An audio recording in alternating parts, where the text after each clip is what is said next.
विद्यार्थी मित्रांनो नमस्कार. इग्नाइट अकॅडमीच्या यूट्यूब चॅनलवर आपणा सर्वांचं मनपूर्वक स्वागत. नागपूर महानगरपालिका भरती 2023 या महानगरपालिकेतील अग्निशमन व आणीबाणी सेवा विभागांतर्गत भरती प्रक्रियेला सुरुवात झालेली आहे. जाहिरात आलेली आहे. 350 पदांची ही जाहिरात आहे.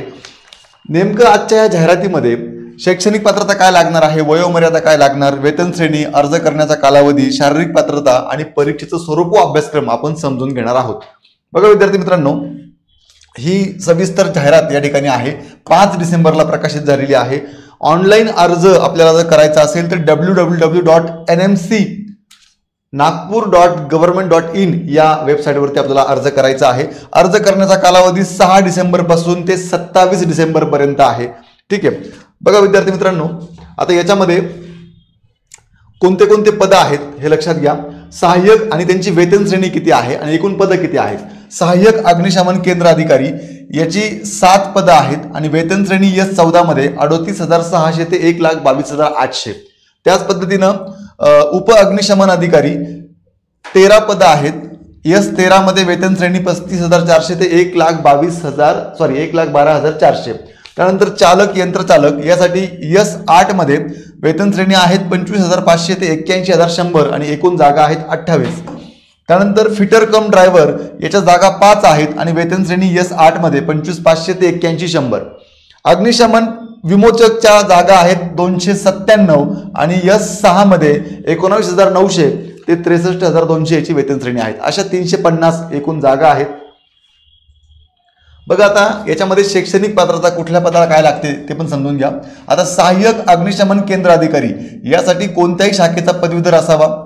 त्याच पद्धतीनं राष्ट्रीय अग्निशमन सेवा महाविद्यालय नागपूर यांचा स्टेशन ऑफिसर अँड इन्स्ट्रक्टर पाठ्यक्रम उत्तीर्ण असावा किंवा महाराष्ट्र अग्निशमन सेवा अकादमी महाराष्ट्र शासन यांचा 1 वर्ष कालावधीचा उपस्थानक अधिकारी व अग्निप्रतिबंधक अधिकारी हा पाठ्यक्रम पूर्ण केलेला असावा किंवा the institute of fire engineers UK किंवा इंडिया या संस्थेकडून ग्रेड I पदवी प्राप्त केलेली असावी. मराठी भाषेचं ज्ञान असावं आणि MSc असावं. बरं, आता यासाठी शारीरिक पात्रता काय लागते आपण पुढे समजून घेऊया. यासाठी अनुभव काय सांगितलाय बघा. अनुभव आहे वर्ग अ वर्ग महानगरपालिका विशेष नियोजन प्राधिकरण शासकीय निमशासकीय अग्निशमन सेवेमध्ये उप अग्निशमन अधिकारी या पदावर किंवा समकक्ष पदावर किमान 3 वर्ष सेवा पूर्ण केलेली असावी किंवा ब व क वर्ग महानगरपालिकेमध्ये उप अग्निशमन अधिकारी या पदावर किंवा समकक्ष पदावर किमान 5 वर्ष सेवा पूर्ण केलेली असावी. ठीक आहे. चला पुढे बघू आपण.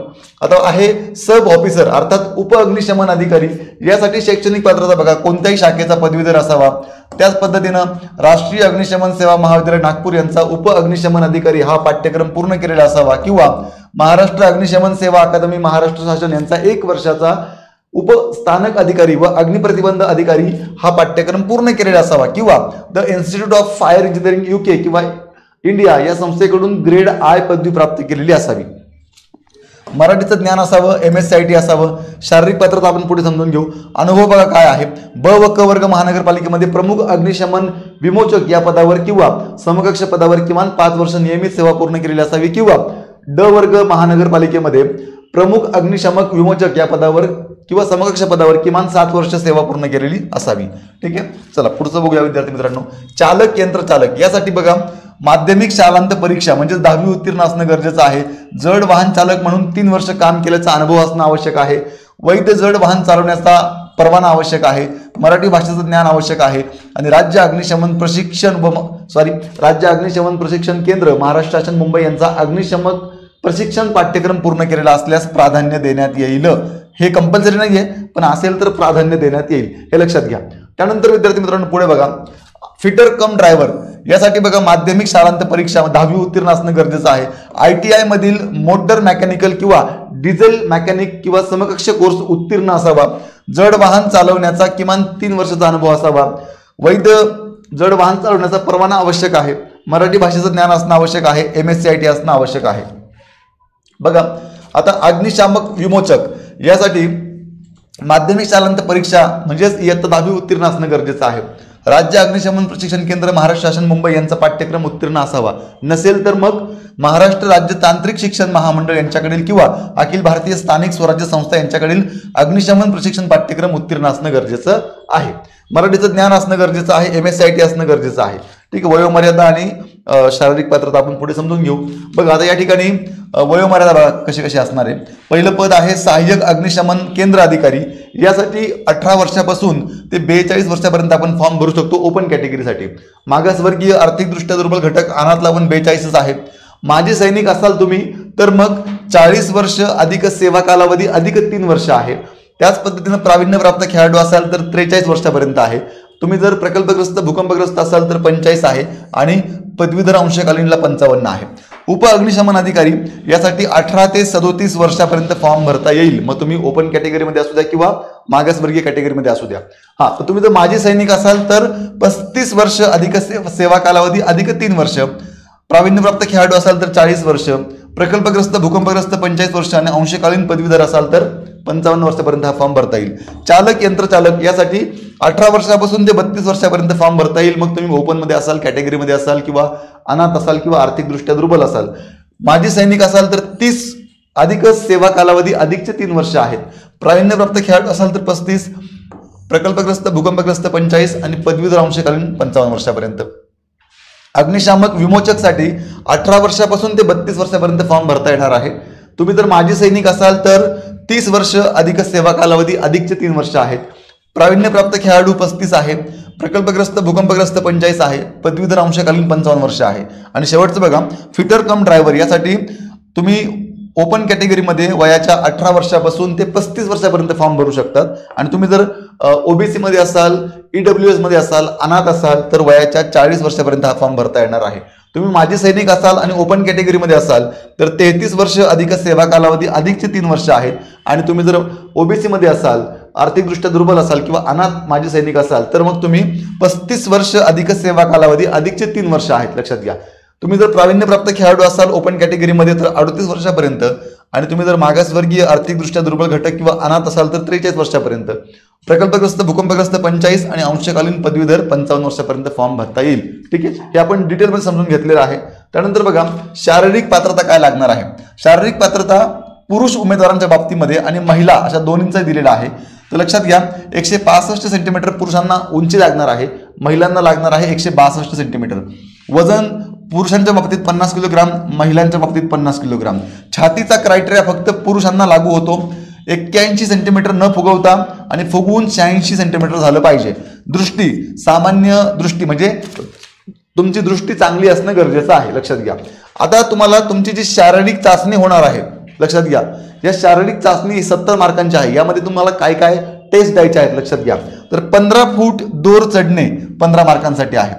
100 मीटर अंतर 50 किलोग्राम मानवी प्रतिकृती खांद्यावर घेऊन धावायची आहे 15 मार्कांसाठी. शिडी चढायची आहे किंवा उतरायची आहे 15 मार्कांसाठी. तुमची उंची चांगली असेल तर 5 मार्क तुम्हाला बोनस मिळतील एक्स्ट्रा. आणि पोहायचं आहे तुम्हाला 20 मार्कांसाठी. असं हे 70 मार्कांची शारीरिक चाचणी होणार आहे. लक्षात घ्या. चला आता MSCIT इथं स्पष्ट म्हटलंय की तुमच्याकडं MSCIT सर्टिफिकेट फॉर्म भरताना असणं गरजेचं आहे. जर MSCIT नसेल तर मग ह्या जाहिरातीमध्ये बरेच कोर्सेस सांगितलेले आहेत इंजिनिअरिंगचा रिलेटेड वगैरे वगैरे. तर यापैकी कुठलाही कोर्स तुमचा झालेला असेल तर तुम्हाला MSCIT ची आवश्यकता राहणार नाही. इथं हे व्यवस्थित वाचून घ्या. त्यानंतर बघा निवडीची पद्धत. सर्व पदांसाठी संगणकावरती ऑनलाईन परीक्षा होईल आणि वस्तुनिष्ठ बहुपर्यायी स्वरूपामध्ये म्हणजे 1 प्रश्न आणि 4 ऑप्शन असतील अशा पद्धतीने पेपर होईल. ठीक आहे. तुम्ही जर ओपन कॅटेगरीमध्ये असाल तर तुम्हाला बघा काय म्हटलं या ठिकाणी, ओपन कॅटेगरीमध्ये तुम्ही असाल तर लेखी परीक्षेमध्ये तुम्ही किमान 50% मार्क घेणं गरजेचं आहे, तरच तुम्हाला फिजिकलसाठी बोलवलं जाईल. आणि तुम्ही जर ओपन सोडून बाकी कुठल्याही कॅटेगरीमध्ये असाल तर तुम्ही किमान 45% मार्क घेणं गरजेचं आहे, तरच तुम्हाला फिजिकलसाठी बोलवण्यात येईल. ठीक आहे. चला बघा आता या ठिकाणी काय म्हटलंय, लेखी परीक्षा, शारीरिक पात्रता व शारीरिक चाचणी यामध्ये उमेदवारांनी प्राप्त केलेल्या एकूण 170 गुणांच्या आधारे निवड सूची तयार करून निवड सूचीतील पात्र उमेदवारांची गुणवत्तेनुसार शिफारस करण्यात येईल. बघ ठीक आहे. तथापि चालक, यंत्रचालक या पदाकरता लेखी परीक्षा नसून वरील सर्व शारीरिक पात्रता व शारीरिक क्षमता चाचणीसह प्रत्यक्ष जड वाहन चालवण्याबाबत चाचणीत उत्तीर्ण होणे आवश्यक राहील. त्यास एकूण 30 गुण राहतील. बघा विद्यार्थी मित्रांनो, यामध्ये असं म्हटलेलं आहे स्पष्टपणे तुम्हाला 100 मार्कांची लेखी परीक्षा आहे आणि 70 मार्कांची फिजिकल आहे. 170 मार्कांचं मेरिट, 170 पैकी मेरिट लागणार आहे आणि याच्यात जे एक पद आहे चालक यंत्रचालक यासाठी लेखी परीक्षा होणार नाही, यासाठी 70 मार्कांची फक्त फिजिकल होईल आणि 30 मार्कांची तुमची जी गाडी चालवून दाखवायची तुमची टेस्ट आहे ती असणार आहे, लक्षात घ्या. जड वाहन चालवायची टेस्ट 30 अशी 100. चला पुढे विद्यार्थी मित्रांनो, आता शेवटचा मुद्दा आपण बघूया, परीक्षेचे स्वरूप कसं असणार आहे आणि नेमकं पेपरला कोणत्या कोणत्या विषयाचे प्रश्न असणार आहेत. तर बघा, सहाय्यक अग्निशमन केंद्र अधिकारी यासाठी तुम्हाला एकूण 100 प्रश्न असणार आहेत. ते 100 प्रश्नांपैकी 15 प्रश्न मराठी, 15 प्रश्न इंग्रजी, बौद्धिक चाचणीचे 15 प्रश्न, सामान्य ज्ञानचे 15 प्रश्न आणि विषयाशी संबंधित तांत्रिक प्रश्न 40 असणार आहेत. असे टोटल प्रश्न आहेत 100 आणि एकूण गुण आहेत 100. त्यानंतर विद्यार्थी मित्रांनो, यामध्ये उप अग्निशमन अधिकारी यासाठी सुद्धा सेम परीक्षा पॅटर्न आहे. जसं मी आधी सांगितलं 15-15-15-15 म्हणजे मराठी 15, इंग्रजी 15, गणित बुद्धिमत्ता 15 आणि GS 15 आणि टेक्निकलचे 40 असे एकूण 100 प्रश्न आहेत. ठीक आहे. त्यानंतर फिटर कम ड्रायव्हर यासाठी सुद्धा मराठी 15, इंग्रजी 15, बौद्धिक चाचणी 15, GS 15 आणि तांत्रिक 15. पण आता हे लक्षात घ्या, फिटर कम ड्रायव्हर हे 10वीच्या बेसवरती परीक्षा असल्यामुळे याची काठिण्य पातळी थोडीशी कमी असणार आहे, लक्षात घ्या.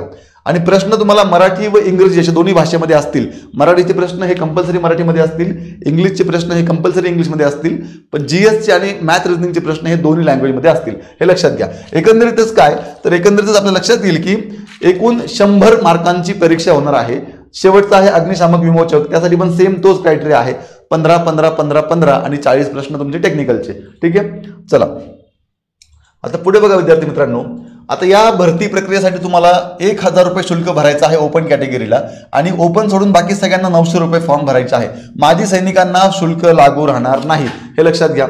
विद्यार्थी मित्रांनो, एक खूप चांगली संधी आपल्या सर्वांसमोर आहे. सरळ सेवेच्या माध्यमातून आपण सरकारी नोकरीत जाण्याची चांगली संधी आहे. या संधीचं आपल्याला सोनं करायचं आहे. या अनुषंगानं इग्नाइट अकॅडमीच्या माध्यमातून ही अग्निशमन सेवेची रेकॉर्डेड बॅच आपल्याला उपलब्ध करून देण्यात येत आहे 1999 मध्ये. यामध्ये संपूर्ण हा जो सिलेबस मी आपल्याला सांगितला, हा सिलेबस या बॅचमध्ये कव्हर केलेला आहे. तेव्हा नक्कीच तुम्ही इग्नाइट अकॅडमीचं ॲप्लिकेशन डाउनलोड करा आणि ह्या बॅचला जॉईन करा.